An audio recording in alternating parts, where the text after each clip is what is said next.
Hola, soy Fernando Peña, yo soy médico internista y geriatra del Hospital Base de Valdivia y de la Universidad Austral de Chile. El objetivo de esta presentación es mencionar algunos puntos clave sobre el diagnóstico y el manejo del delirium. Cuando nos hablan de delirium, nosotros nos imaginamos esta imagen: un paciente hospitalizado, invadido, contenido de piernas y manos, con invasiones tales como sonda nasogástrica, vías venosas, con una ventana que está cerrada y con los libros y los lentes en el velador. En el año 2006, el doctor Marc Antonio publicó una serie de recuerdos que habían tenido algunos familiares de pacientes que habían tenido delirium estando hospitalizados. Una hija relata la experiencia de la señora R. Me acuerdo que mi madre, después de la última cirugía, perdía el sentido de realidad y confundía los nombres y los tiempos durante nuestras conversaciones. Yo me sentía muy desesperanzada sobre el futuro. Era atemorizador para la familia. No sabíamos qué hacer y estábamos confundidos acerca de lo que estaba pasando. No era ella. Creo que el personal estaba muy confundido sobre cómo continuar su cuidado. Era frustrante y a veces me enojaba, pero creo que ellos estaban casi tan confundidos como ella. Yo les decía: ella no se ha sanado, y ellos me contestaban: no, bueno, su cuerpo está bien. Sentía que el equipo quirúrgico la había abierto y luego cerrado y le habían sanado el cuerpo, pero mentalmente no estaba bien. La doctora Inouye publicó una definición de delirium el año 2006 como un estado agudo de confusión fluctuante caracterizado por inatención y a veces nivel de conciencia alterado. La mayoría de las veces es reversible y también la mayoría de las veces presenta un componente de hipoactividad, ya sea hipoactivo propiamente tal o mixto. El delirium está presente en cerca de un 30% de las personas mayores ingresadas al hospital mayores de 70 años, mientras que rara vez aparece dentro de los diagnósticos de las fichas clínicas. ¿Quiénes pueden presentar delirium? Eventualmente cualquier persona si tiene factores predisponentes y precipitantes suficientes. Los factores predisponentes pueden ser cualquier cosa que a un paciente le ocurra dentro del hospital: sepsis, fiebre, dolor, náusea, vómito, caída. Algunos ejemplos de factores predisponentes de delirium: enfermedades crónicas, polifarmacia, accidente cerebrovascular previo, discapacidad, trastornos neurocognitivos mayores, antecedentes de delirium, poca red de apoyo social, etc. Precipitantes pueden ser sepsis, dolor, fármacos o deprivación de fármacos, enfermedades agudas como accidentes cerebrovasculares, infartos, alteraciones metabólicas, anemia, alteraciones del ciclo sueño-vigilia, etc. Es muy importante pesquisar delirium porque, como muestra la diapositiva, según los datos publicados por la doctora Marcela Carrasco de la Universidad Católica, la mortalidad de las personas con delirium es mayor que las personas que no tuvieron delirium durante su hospitalización a 80 días, pero también a largo plazo, a 350 días. Por lo tanto, es una entidad que hay que reconocer y tratar oportunamente. No está claro si todos los delirium son reversibles, como muestra esta publicación del año 2012 del New England Journal of Medicine, realizada en pacientes personas mayores hospitalizadas para resolución electiva de artrosis de cadera. Podemos ver que las personas que desarrollaron delirium postquirúrgico de menos 3 días de evolución finalmente llegaron a ser con gran dificultad las mismas personas que eran al comienzo, mientras que las personas que desarrollaron un delirium de más de 3 días de evolución durante la hospitalización y después de la cirugía quedaron con un rendimiento cognitivo significativamente menor que el del rendimiento cognitivo basal medido por Mini-Mental, como se grafica en el eje de las Y. Es decir, parece ser que cuando el delirium dura más de 3 días deja algún tipo de secuela neurocognitiva. Por lo tanto, hay que tener en consideración las personas que llevan a veces semanas o incluso meses hospitalizadas y la probabilidad de tener delirium y alguna secuela neurocognitiva secundaria a este. ¿Cómo se pesquisa el delirium? Existen varias herramientas, dentro de las cuales la más utilizada es el CAM, que requiere la presencia de dos pilares fundamentales que son alteración aguda de la atención y curso fluctuante. Junto con esto puede haber o no alteración de conciencia, que puede ir desde el sopor superficial hasta el coma o bien la agitación psicomotora, y pensamiento desorganizado, que es un conjunto de síntomas tales como alucinaciones, habitualmente zoomórficas y disruptivas, o la presencia de delirium, tales como delirium de persecución. Muchas veces los pacientes sienten que el personal de salud los quiere agredir de alguna forma.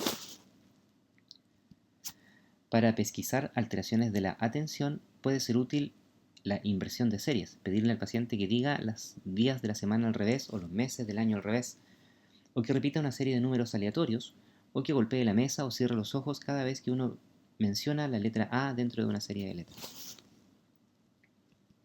Un estudio muy interesante se publicó en el año 2006 en el cual se realizaba CAM en forma activa a todos los pacientes hospitalizados en medicina interna desde el ingreso por alguna patología médica, como por ejemplo neumonía.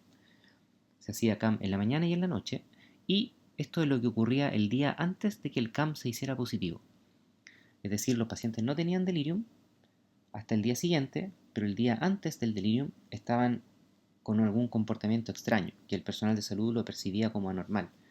Estaban más fatigables, se sentían cansados. Les costaba mantener la concentración, teniendo un CAM negativo. Estaban más irritables. Algunos de ellos pedían el alta, ya no querían seguir hospitalizados. Y otros se olvidaban, por ejemplo, de que el médico les había pasado visita en la mañana. Estos pacientes que son referidos habitualmente por el personal de salud como que algo les pasa, pero cuesta definir qué, es muy probable que en las próximas horas desarrollen delirium. Las causas del delirium no están claras. Esta diapositiva tiene por objeto ejemplificar intentos por tratar de sistematizar las alteraciones neurocognitivas de los cerebros de pacientes con delirium, lo cual es muy complejo y no del todo conocido.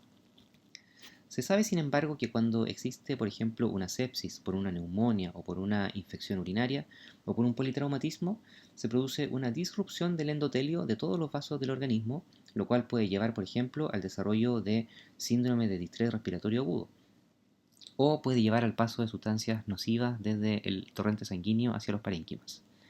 En el cerebro, el endotelio está revestido por una doble capa formada por prolongaciones de los astrocitos que genera la barrera hematoencefálica. La barrera hematoencefálica impide el paso de sustancias nocivas desde el torrente sanguíneo hacia el cerebro. Esta barrera queda en estado de disrupción cuando existe un proceso inflamatorio, lo cual permite el paso de sustancias nocivas hacia el cerebro, y si esta situación permanece por un tiempo suficiente, puede producirse inflamación cerebral, que se manifiesta como delirium, y finalmente apoptosis y muerte cerebral, lo cual puede dejar como secuela algún grado de trastorno neurocognitivo a largo plazo. Con respecto a los neurotransmisores, los cerebros de pacientes con delirium presentan desbalances en neurotransmisores tales como serotonina, dopamina o norepinefrina, y consistentemente presentan déficit colinérgico, sumado a la teoría inflamatoria. El déficit colinérgico es muy importante porque pacientes con enfermedad de Alzheimer o con demencia con cuerpo de Levy tienen basalmente un déficit de acetilcolina en la transmisión neurosináptica. Por lo tanto, si yo uso fármacos con efecto anticolinérgico, puedo desencadenar delirium. Fármacos con efecto anticolinérgico moderado señalados en verde, por ejemplo, los antipsicóticos como haloperidol, quetiapina, o fármacos antidepresivos como paroxetina o mirtazapina. Efecto fuerte en amarillo, algunos medicamentos de uso frecuente en nuestro medio como ciclobenzaprina, loratadina o loperamida. Y con efecto muy fuerte, amitriptilina, clorfenamina, ampliamente usada como antihistamínico, y algunos fármacos que se usan en el área de la urología como la oxibutinina para el tratamiento de la incontinencia urinaria. El tratamiento del delirium, una vez pesquisado, consta de tres pilares fundamentales: retirar las causas, porque generalmente es multifactorial; realizar un correcto manejo ambiental, que consiste en hacer del lugar de hospitalización lo más parecido posible a su hogar; y tratamiento farmacológico, que en realidad es un tratamiento sintomático, tal como el paracetamol es a la fiebre. No estamos tratando la causa del delirium cuando usamos contención farmacológica, sino más bien tratamos de realizar una contención con respecto a la agitación psicomotora asociada a delirium. Con respecto a la evidencia y el uso de antipsicóticos, el año 2018 se publicó en la revista Cochrane una revisión sistemática de toda la evidencia disponible con respecto al uso de antipsicóticos para el tratamiento del delirium en pacientes hospitalizados no intensivos. Con respecto a la severidad del delirium, podemos ver que el resumen de todos los estudios clínicos que comparaban antipsicóticos versus placebo demuestra que el estimador puntual atraviesa la línea de no efecto, es decir, los antipsicóticos no disminuyen la intensidad del delirio. Al comparar antipsicóticos nuevos como olanzapina o quetiapina versus aloperidol, un antipsicótico antiguo, podemos ver que tampoco existe un efecto estadísticamente significativo, ya que el rombo síntesis de la evidencia atraviesa la línea del no efecto. Y con respecto a la resolución del delirium ocurre una situación similar, es decir, los antipsicóticos no tratan el delirium, no disminuyen su incidencia ni su intensidad y solo pueden servir como una sedación cuando uno desea realizar una contención farmacológica en el caso de que exista agitación psicomotora asociada a delirium, que no es lo mismo. Ningún antipsicótico le va a devolver al paciente su capacidad atencional, su capacidad de estar orientado y de invertir series. Lo único que podemos lograr con los antipsicóticos y por ende contención farmacológica es disminuir el riesgo asociado a la agitación psicomotora. El problema de los antipsicóticos es que no solamente no son efectivos, sino que además tienen efectos adversos graves como la producción de arritmias malignas, como torsión de punta. Este es un paciente que se encuentra en paro y que había recibido una dosis de aldol endovenoso.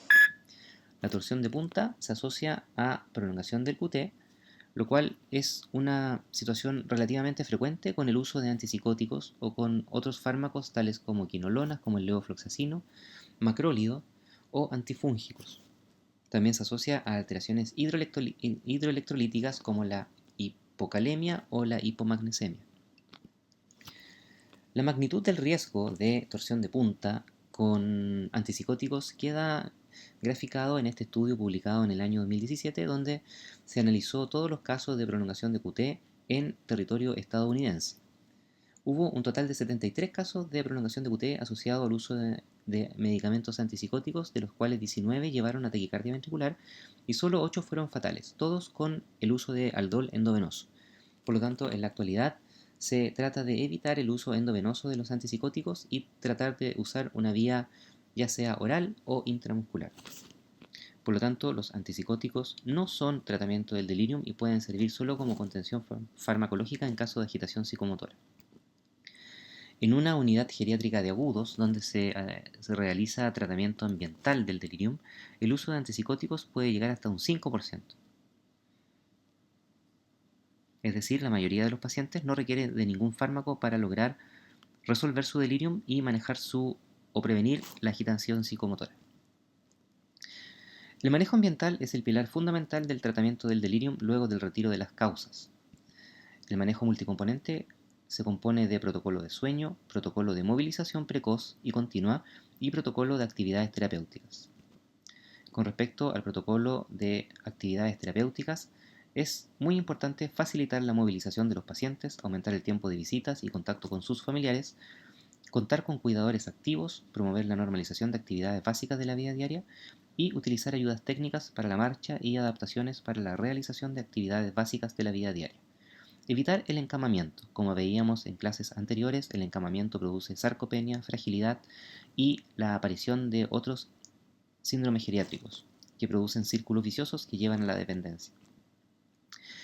Estas son imágenes de la unidad geriátrica del Hospital Clínico de la Universidad de Chile, donde hay pacientes hospitalizadas por una enfermedad aguda como una neumonía o una infección urinaria y que están recibiendo rehabilitación. Como ustedes pueden ver, ellas están a la hora de almuerzo sentadas en el verger, no en la cama, y con diarios y revistas a su disposición.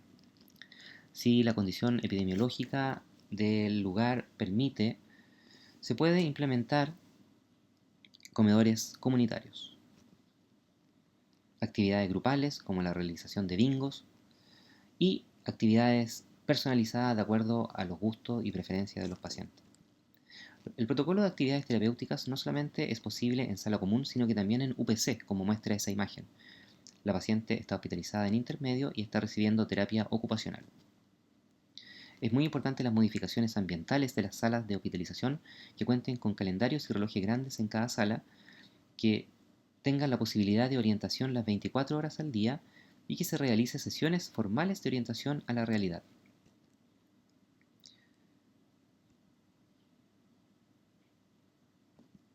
He aquí algunos ejemplos de actividades terapéuticas. El Berger es una herramienta muy importante en la rehabilitación de los pacientes. Algunos ejemplos de modificaciones ambientales.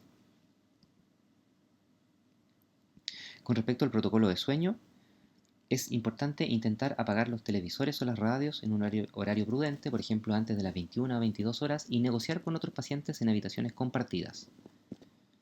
Utilizar sillas o sillones para pasar a cama y para dormir cuando es posible, y coordinar con el equipo de enfermería el horario del último control de signos vitales. Si la paciente está estable, no requiere despertarse para tomar signos vitales a las 3 de la mañana, por ejemplo. También es muy importante coordinar con el equipo de rehabilitación, regular un horario de última atención y facilitar la participación en la mayor cantidad posible de actividades durante el día, autocuidado, recreación. Durante la noche es muy importante apagar las luces y cerrar cortinas en la noche, mantener estas abiertas durante el día. Siempre hay que tratar de evitar situaciones como esta. Existe evidencia disponible que apoya la implementación de un protocolo multicomponente realizado por un equipo interdisciplinario para prevenir el delirium en pacientes hospitalizados adultos mayores. Podemos ver que la incidencia de delirium es mucho menor cuando se implementa un modelo de intervención multicomponente con el objetivo de prevenir delirium. Se necesita tratar a 5.6 pacientes para lograr prevenir un delirium en personas hospitalizadas por fractura de cadera.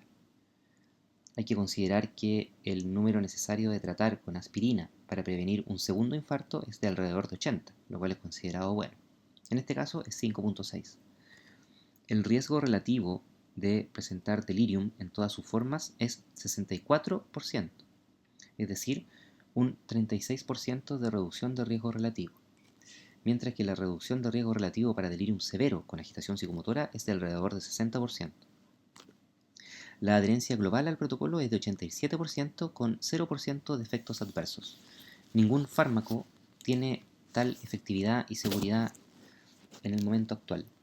Causa de no adherencia: la negativa del paciente era muy raro, pero había pacientes que no podían realizar protocolo multicomponente porque se encontraban en exámenes como en un escáner, por ejemplo, porque había alguna contraindicación médica para realizar movilización precoz o por falta de personal.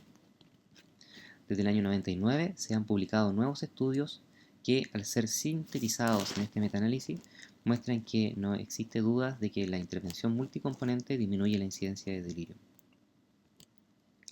Un estudio similar, publicado en Chile y realizado en la unidad de intermedio del Hospital Clínico de la Universidad de Chile por el equipo de terapeutas ocupacionales, mostró que el riesgo relativo de presentar delirium cuando se aplica un modelo multicomponente de prevención de este, hace que el riesgo relativo disminuya de casi 7 a 0, sin presentar efectos adversos.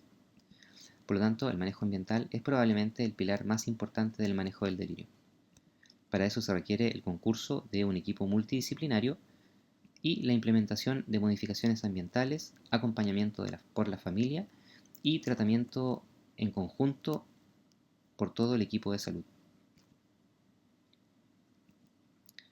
La contención física es el último eslabón del tratamiento del delirium y tiene que ver únicamente con la contención de un paciente que es potencialmente peligroso o que tenga un nivel de agitación que ponga en peligro su vida y la de los demás, o que lo lleve a tener heridas o traumatismos. Esta es una publicación de una revista forense del año 2008 en el cual se publicó el caso de una paciente que falleció producto de las contenciones físicas, producto de ahorcamiento. Y la imagen grafica todo lo que no debió hacerse en esta paciente: camas altas, una caída de una altura considerable, pañales, invasiones, contención física. Acá no hubo manejo multicomponente, ni terapia de rehabilitación, ni Berger, ni movilización precoz, ni terapia ocupacional. Los autores publicaron también algunas otras situaciones que grafican la poca efectividad de las barandas de una cama alta. Las barandas eventualmente solo hacen que la caída sea más estrepitosa y de una altura mayor. Y las contenciones físicas pueden ser muy peligrosas y deben tratar de ser evitadas a toda costa. Como conclusión, el delirium es una entidad altamente prevalente en personas mayores, se asocia a morbi y mortalidad. A pesar de contar con manejo demostrado, no siempre es posible aplicarlo y está prohibido, dentro de lo posible, la contención física. He aquí algunos tips para la pesquisa, prevención y tratamiento del delirium. Muchas gracias.